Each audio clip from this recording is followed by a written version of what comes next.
And we're off and running.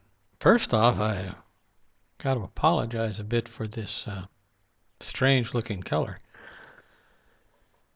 But until I am as rich as people think I am, and I can afford a recording studio, you're kind of stuck with this.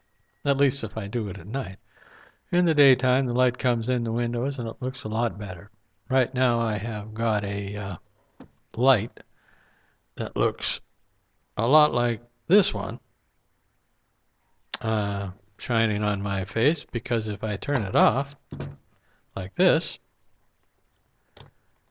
or turn it to that color, it's gone. Now there's nothing. I look rather satanic, which is, well, some people would say quite natural for me. And this one I look a little green and what the heck. I'm going to go with this color. That's the way it is. Anyway, the problem. I was being very selfish and very ego-driven. I got into a mindset where it said I had to win this.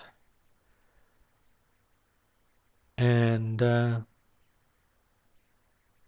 don't have to win this.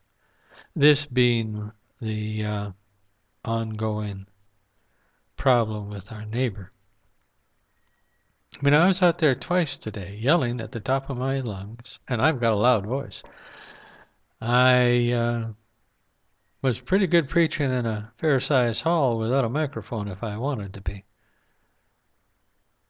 Because the silly people had their drunks and their music up loud, and it was quite annoying. But I realized that wasn't doing any good. So I came in and I got hold of some lawyers, figuring to take them to court and da-da-da-da-da. And that would have been effective temporarily, but in the long run they would have just gone back to being who and what they are, and we'd still have the same problem. And even worse than that, it upset my wife. And I don't enjoy doing that. If she gets upset, it's a pretty good indication that I'm doing it wrong. Not always, but most of the time.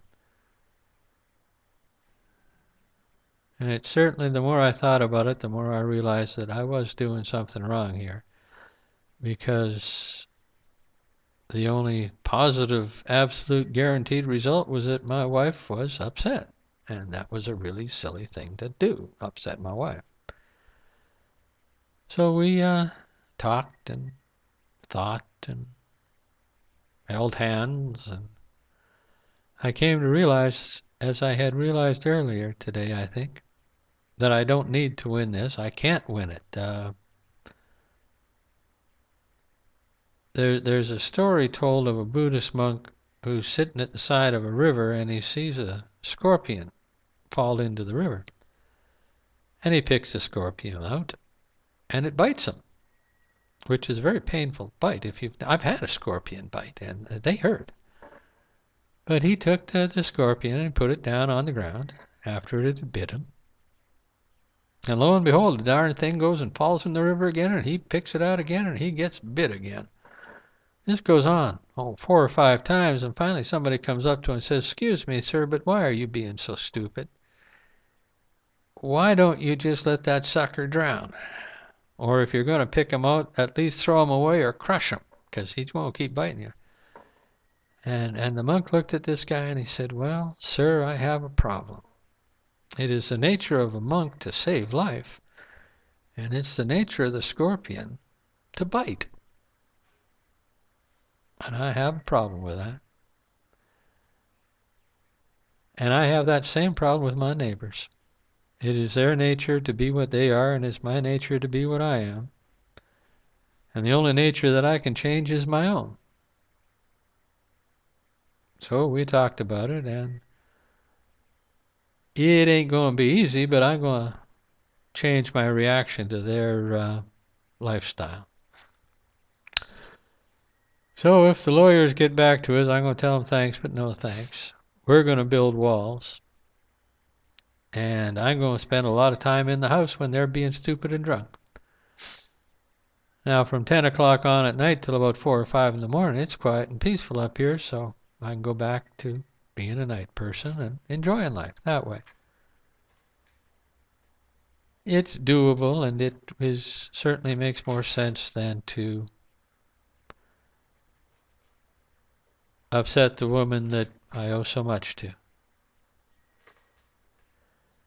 So, I guess that's Applied Buddhism 101, Lesson 2. If your behavior is hurting people you love, take a good long look at it, because it might be, as it is or was and will be again with me, wrong behavior. Think about it, folks. Love you, and talk to you another time. Bye-bye.